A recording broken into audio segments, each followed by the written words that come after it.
You've bought the materials, you've done the work, and now the builder is refusing to pay.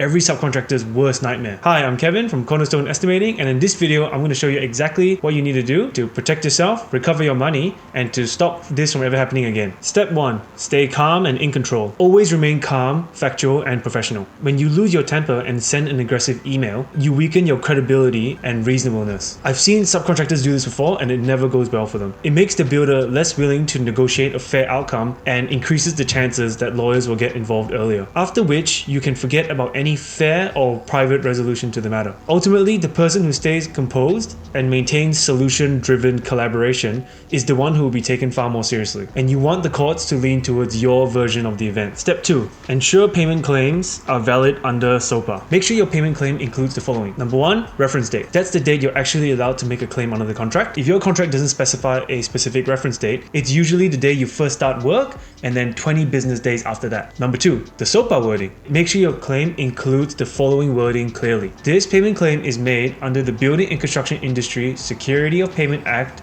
2022. Number 3, details and evidence. Don't just throw a lump sum invoice at them and hope for the best. Make sure you do up a proper breakdown showing cumulative claim, previous claim, and your current monthly claim, and then attach everything you can, such as QA reports, timesheets, supplier invoices, marked up drawings, delivery dockets, site photos, approval emails, etc. Anything that proves the work has been done on site, including any instructions to proceed or approval or variation. The stronger your documentation, the harder it is for a builder to dispute it later. And this is where most subcontractors slip up. They submit a weak claim, rely on verbal communication, and leave themselves wide open. So make sure always get everything documented in writing. Step 3. Builder sends you payment schedule. The builder will respond to your payment claim within 10 business days with a payment schedule under SOPA. And this will be the case for you and most people 99% of the time. It's actually quite rare for a builder to miss sending you a payment schedule within 10 business days because it puts them under a very risky legal position under the Act, eventuating in your favor if you decide to take them to adjudication later. If you want to go deeper into the different scenarios, there are actually some really great free online resources from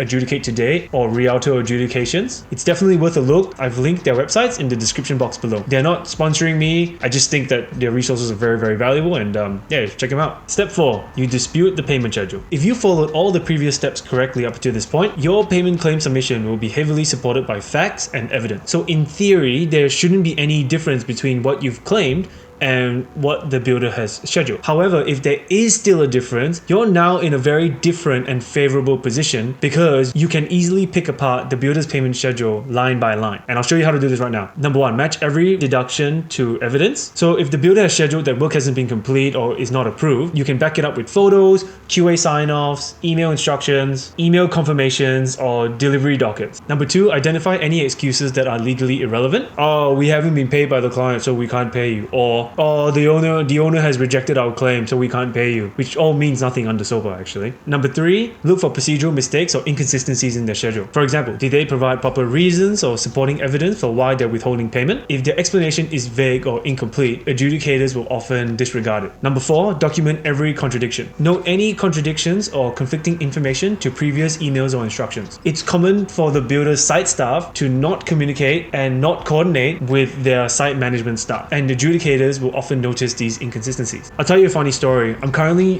dealing with a situation now where we have a variation that was approved to us in writing. So we submitted the cost for the variation works and it was approved by the builder in writing. But then when we submit the claim, the builder had scheduled that the reason why he's not paying us a single cent is because he only approved that variation under duress. So duress is a pretty big call, right? He's basically saying, I unlawfully put a gun to his head and said, hey, approve this variation or I'm going to pull the trigger on this gun. And he goes, oh, I've got no choice. You're holding a gun to my head. I have to approve your variation.